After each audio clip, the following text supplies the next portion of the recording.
do capítulo 39 do livro do Gênesis.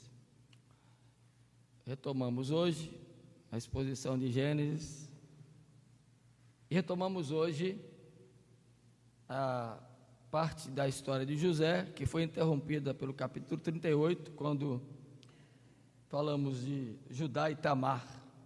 E agora até o capítulo 50 do livro do Gênesis, até o final, todo o personagem, além de outros que aparecerão, mas o personagem central da história será José. E começamos hoje com esse relato aqui do capítulo 39, que diz assim: José foi levado ao Egito e Potifar, oficial de Faraó, comandante da guarda egípcio, comprou dos ismaelitas que o tinham levado para lá. O Senhor era com José, que veio a ser homem próspero, e estava na casa de seu senhor egípcio. Vendo Potifar que o Senhor era com ele e que tudo que ele fazia, o Senhor prosperava em suas mãos, logrou José mercê perante ele, a quem servia. E ele o pôs por mordomo de sua casa e lhe passou às mãos tudo o que tinha. E desde que o fizera mordomo de sua casa e sobre tudo o que tinha, o Senhor o abençoou, a casa do egípcio, por amor de José. A bênção do Senhor estava sobre tudo o que tinha, tanto em casa como no campo. Potifar, tudo o que tinha, confiou às mãos de José, de maneira que, tendo-o por mordomo, de nada sabia, além do pão com que se alimentava. José era formoso de porte e de aparência. Aconteceu depois destas coisas que a mulher de seu senhor pôs os olhos em José e lhe disse: deita-te comigo. Ele, porém, recusou e disse à mulher do seu senhor: tem-me por mordomo o meu senhor e não sabe do que há em casa, pois tudo que tem me passou ele às minhas mãos. Ele não é maior do que eu nesta casa, e nenhuma coisa me vedou, senão a ti, porque és sua mulher. Como, pois, cometeria eu tamanha maldade e pecaria contra Deus? Falando ele a José todos os dias, ela a José todos os dias, e não lhe dando ele ouvidos para se deitar com ela e estar com ela, sucedeu que certo dia veio ele à casa para atender aos negócios, e ninguém dos de casa se achava presente. Então ela o pegou pelas vestes e lhe disse: deita-te comigo. Ele, porém, deixando as vestes nas mãos dela, saiu fugindo para fora. Vendo ela que ele fugira para fora, mas havia deixado as vestes nas mãos dela, chamou pelos homens de sua casa e lhes disse: vede, trouxe-nos meu marido, este hebreu, para insultar-nos. Veio até mim para se deitar comigo, mas eu gritei em alta voz. Ouvindo ele que eu levantara a voz e gritava, deixou as vestes ao meu lado e saiu, fugindo para fora. Conservou ela junto de si as vestes dele, até que seu senhor tornou a casa. Então lhe falou segundo as mesmas palavras e disse: o servo hebreu que nos trouxeste veio ter comigo para insultar-me. Quando, porém, levantei a voz e gritei, ele, deixando as vestes ao meu lado, fugiu para fora. Tendo o Senhor ouvido as palavras de sua mulher, como lhe tinha dito, desta maneira me fez o teu servo, e então se lhe acendeu a ira. E o Senhor de José o tomou e o lançou no cárcere, no lugar onde os presos do rei estavam encarcerados. Ali ficou ele na prisão. O Senhor, porém, era com José, e lhe foi benigno, e lhe deu mercê perante o carcereiro, o qual confiou às mãos de José todos os presos que estavam no cárcere. E ele fazia tudo quanto se devia fazer ali. E nenhum cuidado tinha o carcereiro de todas as coisas que estavam nas mãos de José, porquanto o Senhor era com ele, e tudo que ele fazia, o Senhor prosperava. Amém. Essa é uma das passagens mais ricas e interessantes da narrativa do livro do Gênesis quanto à pessoa de José. Nós não vamos aqui pontuar muito a respeito dele, porque já falamos algumas coisas lá no capítulo 37, quando iniciamos a história desse personagem. Mas esse capítulo ele é interessante porque mostra-nos a fidelidade de um homem de Deus, ao seu Deus. E nos mostra também a maneira como Deus cuida de nós, mesmo nos reveses da nossa vida, mesmo quando somos tentados e através de muitas circunstâncias somos provados e somos insultados, e sobre nós lançam injúrias e mentiras e somos prejudicados por aquilo que dizem a nosso respeito. Mas permanecendo fiéis a Deus, o Senhor nos preserva, o Senhor nos acompanha, o Senhor nos conduz, tanto nos momentos em que estamos no alto ou na glória, no destaque e na bonança, quanto nos momentos em que estamos sendo até mesmo injustamente acusados, condenados e malditos, injuriados, e vamos para o pior dos lugares. O Senhor está conosco. É um texto que, se pudéssemos resumiríamos em uma única frase. Inclusive, esta frase nós tomamos emprestada de Derek Kidner, o comentarista, que diz que aqui está a história de um homem de fé que obtém vitória. E a gente pode perceber algumas coisas nesse texto. Primeiro, que José foi levado para o Egito. Ora, isso aqui nos leva a entender e a compreender, quando lemos o início do versículo 1, que ele não foi levado ao Egito por acaso.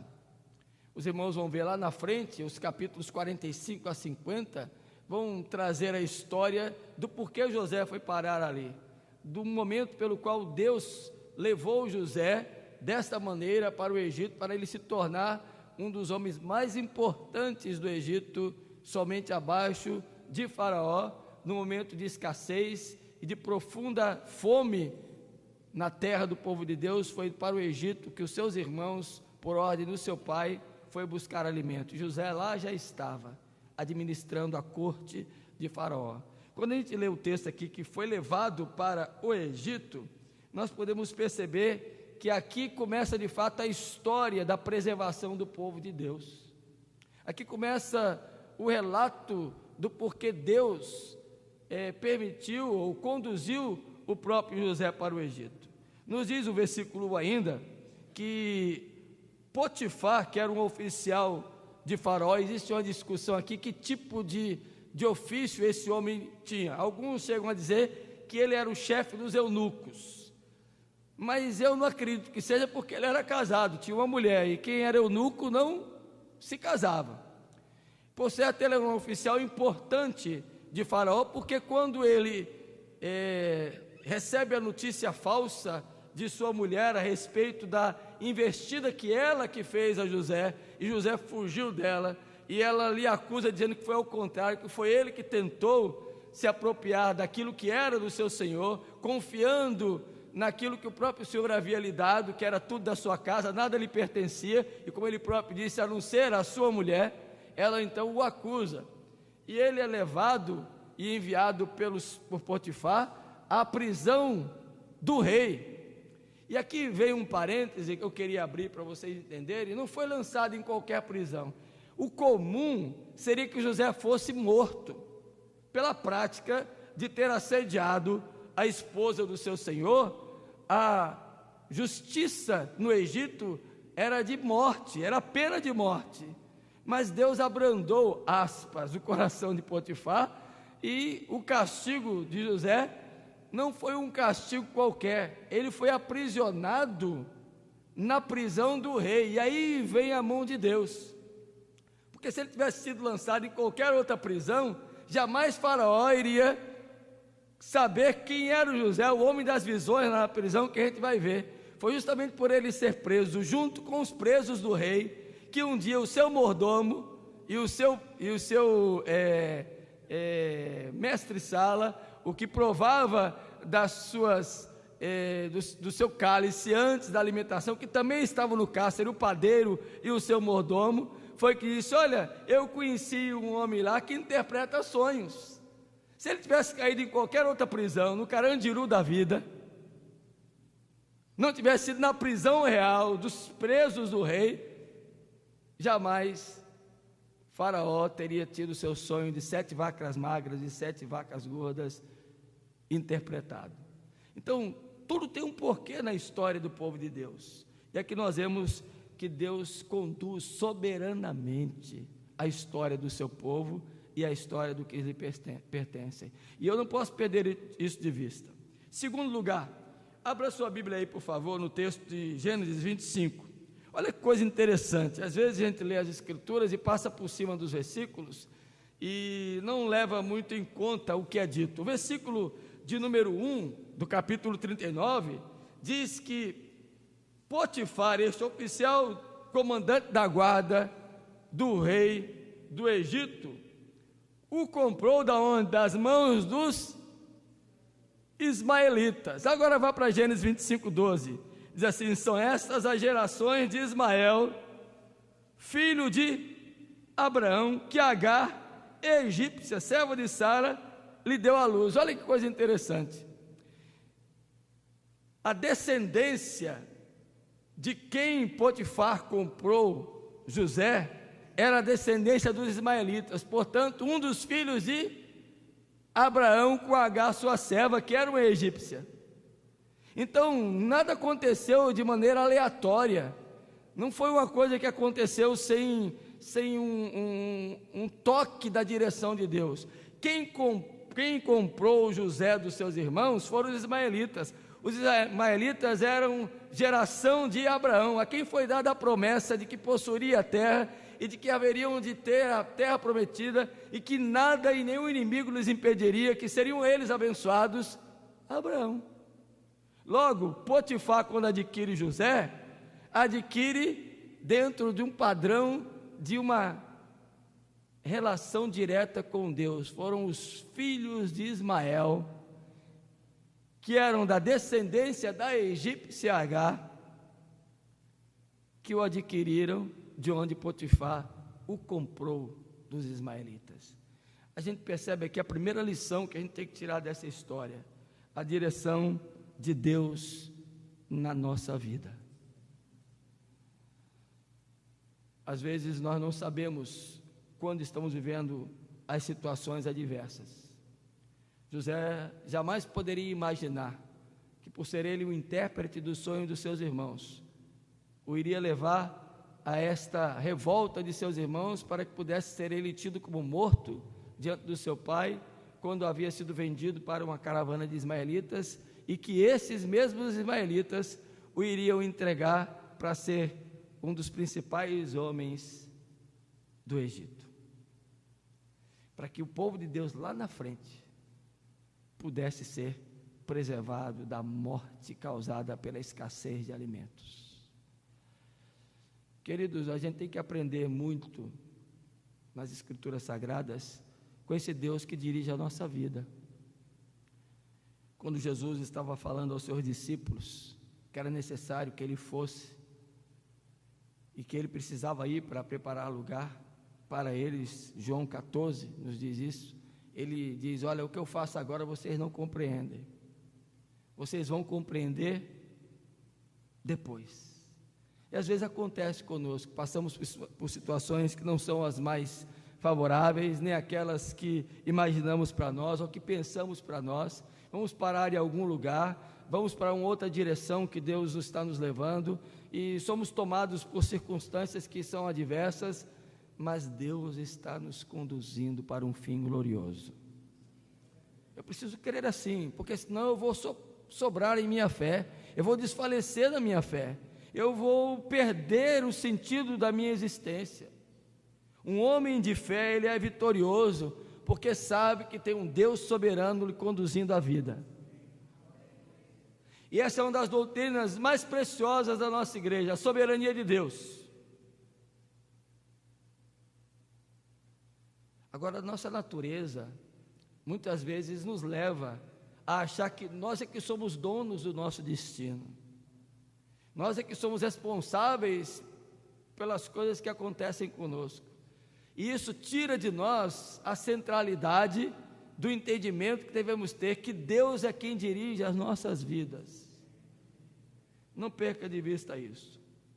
Segunda coisa que a gente pode aprender daqui está no versículo número 2. Nos diz assim: o Senhor era com José e ele veio ser homem próspero.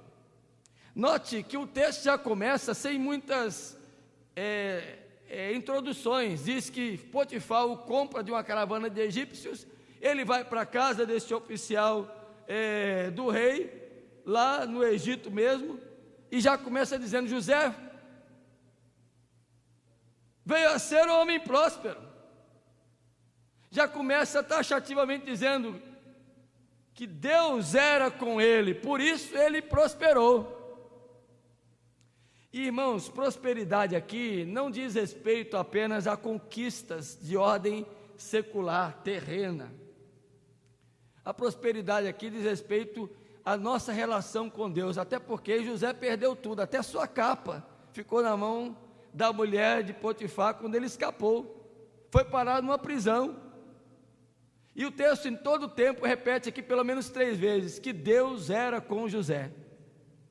Prosperidade para a nossa vida é entender que Deus está conosco em toda e qualquer circunstância, quando estamos no mais elevado e no top da nossa existência, com as nossas conquistas, ou quando estivermos mais baixo, nos momentos que perdemos e que deixamos de estar no mais elevado e estamos por baixo.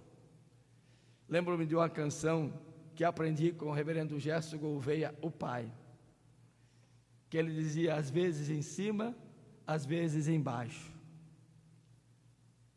às vezes em cima, às vezes embaixo, mas se confiarmos em Deus e Deus estiver conosco, mesmo em cima e mesmo embaixo, nós prosperaremos. É assim que a gente tem que entender em nossa vida, porque senão nos momentos de trânsito, nos momentos agudos, nos momentos difíceis, nós vamos perder o sentido da consciência de que Deus está conosco. E o salmista nos diz no Salmo 23, ainda que eu ande pelo vale da sombra da morte, o Senhor está comigo, a tua vara e o teu cajado me consolam.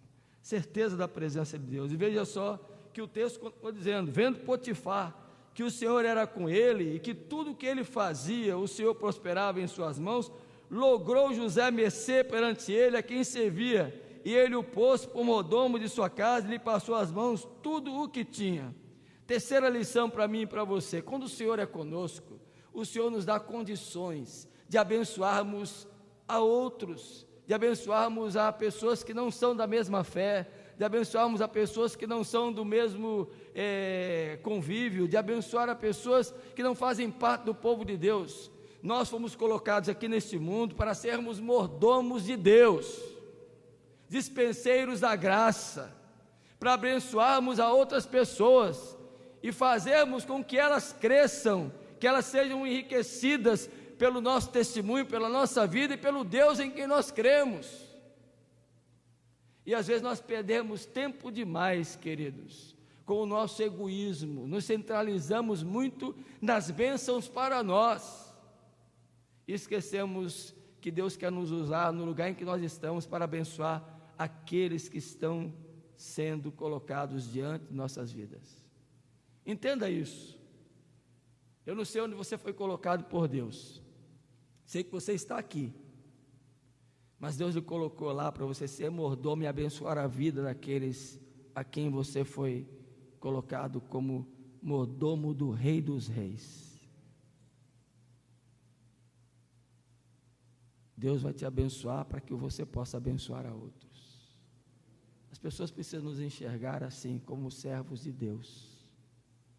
Note que foi Faraó que disse assim, foi Potifar que disse assim, versículo 3, vendo Potifar que o Senhor era com ele. Eu faço uma pergunta: será que as pessoas têm visto que Deus é conosco? Será que os outros olham para nós e enxergam Deus é com ele, ao ponto de ver que em nós há a direção de Deus? Ou somos tidos como um a mais no contingente daqueles que dizem-se ser servos de Deus? Que bênção nós temos sido para a vida dos outros. O que os outros têm visto de Deus em nós? É um questionamento que eu e você temos que trazer. É tão bom, né, irmãos, quando a gente ouve as pessoas dizerem assim: você foi uma bênção na minha vida. Alguém dizer: eu agradeço a Deus porque através de você eu recebi alguma coisa. E a gente que ministra a palavra de Deus, que está à frente do povo, é tão bom quando a gente ouve de alguém uma expressão de gratidão que diz assim: obrigado pela palavra, pastor, me abençoou muito.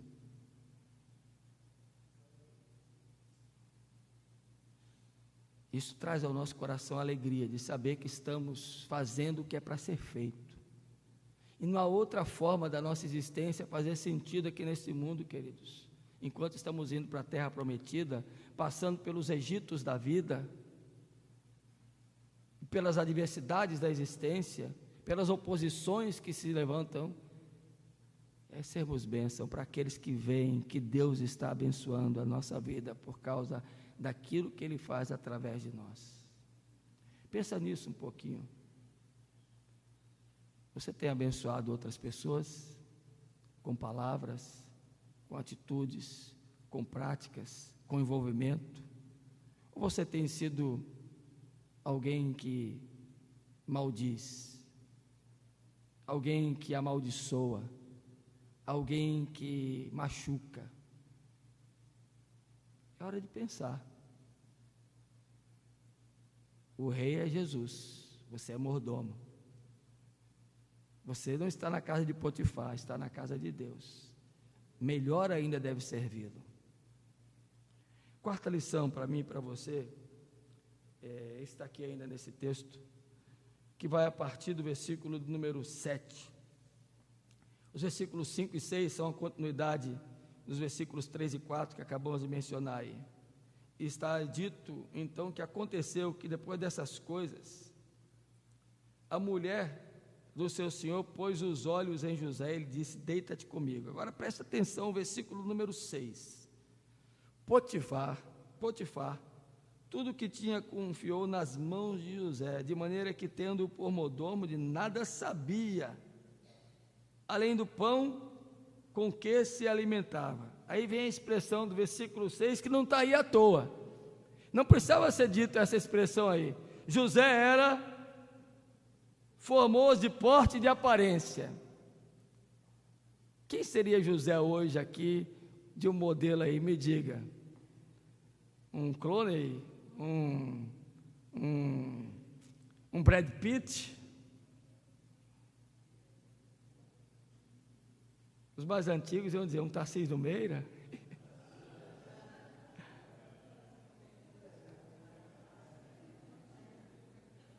O texto é claro, é conciso, diz que ele era formoso de porte e de aparência. Os tradutores dizem aqui que ele era um homem belo, era um homem que se olhava e se parava, era aquele que parava o trânsito.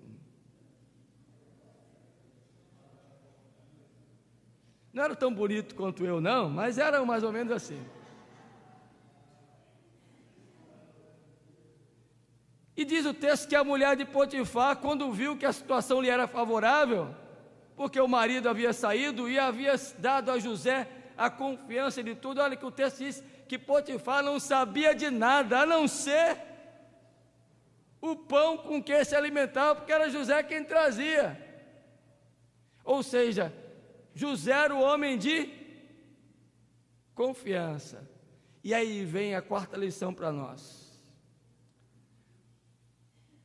É que a tentação, ela chega para todos, até para os que são mais fiéis a Deus. Há um cântico antigo que diz assim: que a beleza de Cristo se veja em mim, toda a sua admirável pureza e... Como é que é? Lembra? Dá para puxar aí, dona Cidélia? Daí, seu Moab, o tom. Presta atenção nessa música, porque eu quero fazer aqui uma relação com o que acabamos de ler. Cristo se veja em mim, sua admirável pureza.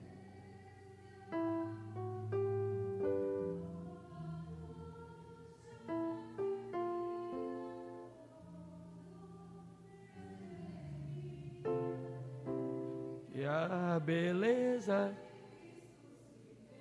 Presta atenção no que eu vou dizer. José era belo de aparência e de porte. Nós temos o porte de Cristo. A beleza de Cristo está em nós.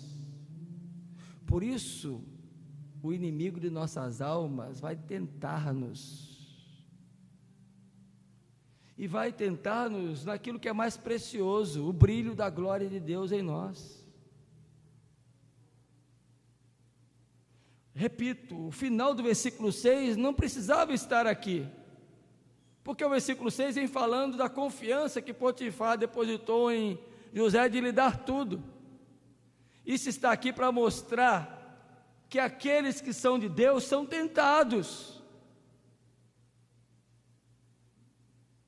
para que a beleza de Cristo seja manchada, para que a glória do Evangelho seja manchada.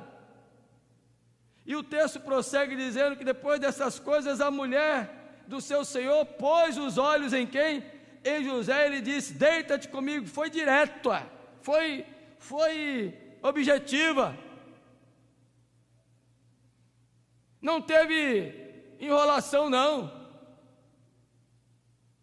Por certo, ela achou que por ser ela a mulher do oficial e ser a dona da casa, estando sozinha com José, ele lhe obedeceria. E eu vou dizer uma coisa para você, meu irmão, minha irmã: a tentação ela é sempre favorável à queda. Por isso que o nome é tentação. José estava sozinho. Os estudiosos acham e dizem que aquela mulher não era uma mulher qualquer, e tinha uma característica comum às mulheres do Egito, segundo os historiadores, que eram mulheres fáceis. As egípcias eram consideradas e são consideradas pela história e na antropologia como mulheres fáceis. Parece que algum país aqui perto da América do Sul, de verde e amarelo.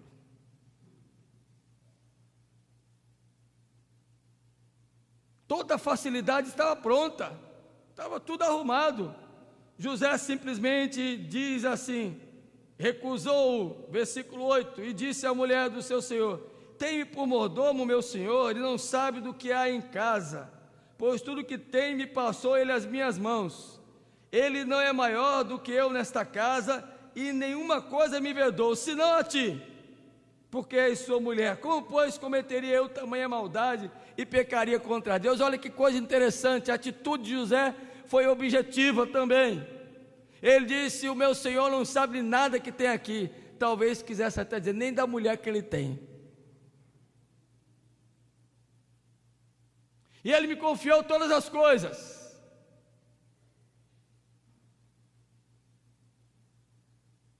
Passou tudo às minhas mãos,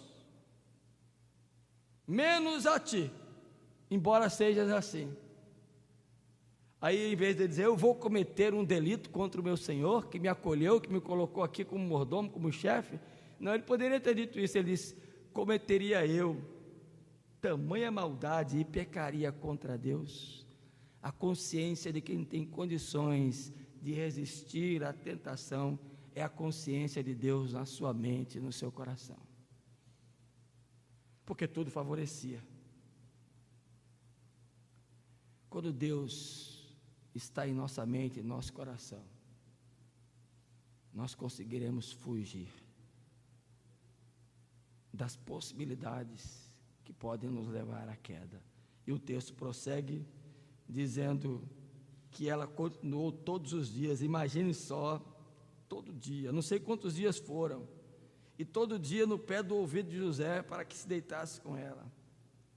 Aconteceu que um dia, versículo 11, o Senhor saiu para os negócios novamente, e ninguém se achava presente. Então pegou ele pelas vestes, e ele disse: deita-te comigo, agora você não escapa.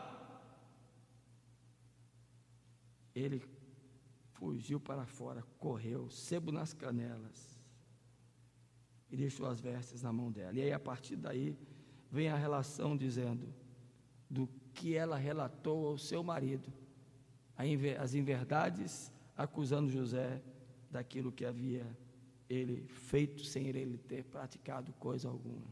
E aqui vem a última lição para mim e para você, meu irmão, minha irmã. A humilhação que nós recebemos quando somos injuriados, caluniados, quando somos maltratados, porque não cedemos aos caprichos das pessoas que querem nos seduzir com palavras, com encantos, com propostas. Essa humilhação, ela vai mais profunda ainda, porque seremos condenados pelas pessoas a quem não fizemos mal algum. E não tem coisa pior, meu irmão, minha irmã, não tem decepção maior do que você ser acusado por aqueles a quem você tanto serviu e tanto prestou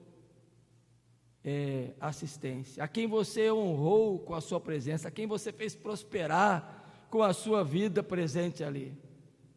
Não há decepção maior. Mas quem tem Deus não se frustra. Quem tem fé em Deus, não importa se o calabouço vai ser fundo, se a humilhação ainda vai levar para mais baixo, porque ele sabe que aquele que o exalta é maior do que aquele que o humilhou. E a nossa confiança, homens de fé que têm vitória, pensam assim, não se abatem. Diz o texto aí, olha, que José foi lançado então na prisão dos presos do rei. Versículo 19 em diante diz assim: tendo o Senhor ouvido as palavras, Potifar, de sua mulher, como lhe tinha dito. É interessante que o texto diz como lhe tinha dito, ou seja, na mentira dela, desta maneira me fez o teu servo. Então se lhe acendeu a ira. E a expressão que aparece aqui no original, lhe acendeu a ira, significa revolta de morte. Mas a mão de Deus foi tão bondosa, e a misericórdia do Senhor assistiu tanto a José, que estava injustamente sendo acusado, que Faraó, em vez de mandá-lo à morte, como disse ainda há pouco lá atrás, o mandou para a prisão dos presos do rei, que estavam encarcerados. E ali ele ficou na prisão. Olha que coisa interessante, para a gente finalizar, os versos 21 a 23. Novamente aparece dizendo o quê? O Senhor, porém, contudo, todavia, apesar de toda essa circunstância desfavorável, e José está na prisão dos presos do rei, o que diz o texto aí? O Senhor lhe foi o quê? Benigno, e lhe deu mercê perante quem? O carcereiro. Agora olha o verso 22, o qual confiou às mãos de José todos os presos. José já chegou na prisão sendo o chefão. Era preso, mas não perdeu a bênção da presença de Deus que lhe fazia próspero, mesmo no cárcere. Quem tem Deus, irmãos, mesmo lá no mais profundo, encontrará a benignidade do Senhor que lhe assistirá. E a palavra que aparece aqui para benignidade é a mesma palavra para graça no Antigo Testamento, que o Novo Testamento usa como favor imerecido, como benesse de Deus para nós.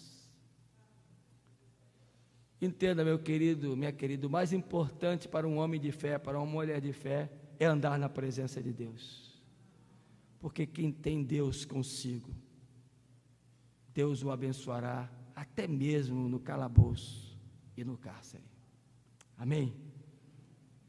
E diz o versículo 23, concluindo: e nenhum cuidado tinha o carcereiro de todas as coisas que estavam nas mãos de José. A mesma coisa que diz a respeito de Potifar. Porquanto o Senhor era com ele, e tudo que ele fazia, o Senhor prosperava. Mudam as condições, mas não muda a nossa situação e a nossa posição.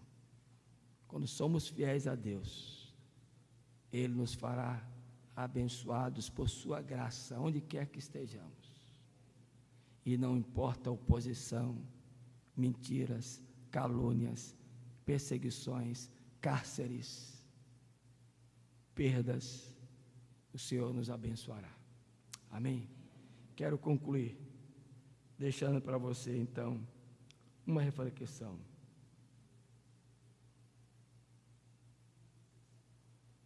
Que tipo de entendimento você tem tido do seu relacionamento com Deus? Que tipo de compreensão você tem tido nas horas de reveses da sua vida? Que tipo de aceitação da soberania de Deus você tem tomado para a sua vida no tempo de humilhação, de vergonha, de injúrias, de calúnias, de mentiras e da tentação? Como você tem se portado? O elan tem sido esquecido? O viés da fé no Deus soberano tem sido esquecido? Que postura você tem tido no Egito, que é o mundo em que estamos? Que postura você tem tido na casa de Potifar, como mordomo do Senhor?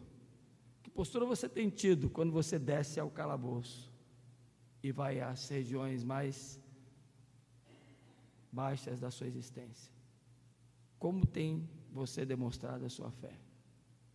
Que Deus nos abençoe e que o exemplo de José, de vida e de testemunho, nos ensine nesta noite a termos mais fé e razão do que facilidade e emoções. Nos ajude a entender que mais vale agradar a Deus do que a homens, e não ofender o Senhor em qualquer situação da nossa vida. Que nos ajude a entender que a graça de Deus é melhor do que a nossa própria vida.